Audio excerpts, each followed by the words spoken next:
が、このストームは最大のレベル5です。これだけの規模のストームの中に入るのはかなり危険です。そこで私たちはこのストームライダーを開発しました。革新的なのはヘリコプターのようにまずストームの上空まで上がってから穏やかな目の中へ降りていけるところです。安全性は完璧です。安全だからこそ皆さんにも体験してもらえるんです。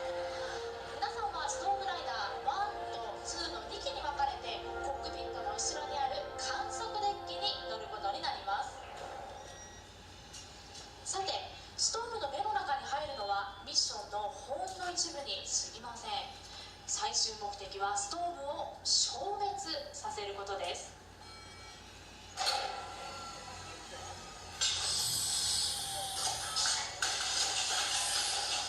そこで登場するのがこのストームディフューザーです。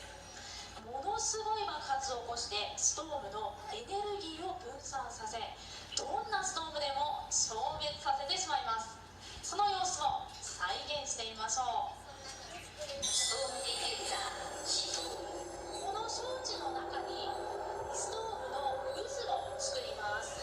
爆発まで20秒、19秒、18。モニターを見てください。ストームライダーがストームの中心に近づいていきます。そしてストームディフューザーを発射。これが爆発することによってストームが消滅します。大丈夫ですか皆さん。実際の爆発は大したことはありません。今の100万倍ぐらいですね。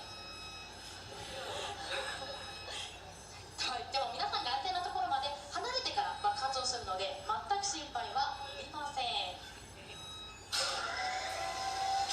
どれくらい得る？搭乗準備の進行状況は？予定通りです。今のは総司令官のベースコントロールからの通信です。ではパイロットをご紹介しましょう。右にいるのがキャプテンスコット。今回のミッションの指揮官です。皆さんよろしく。そして副官のキャプテンデイビス。キャプテン・デイビス、ミッションに参加する気があるなら今すぐスタンバイしなさい。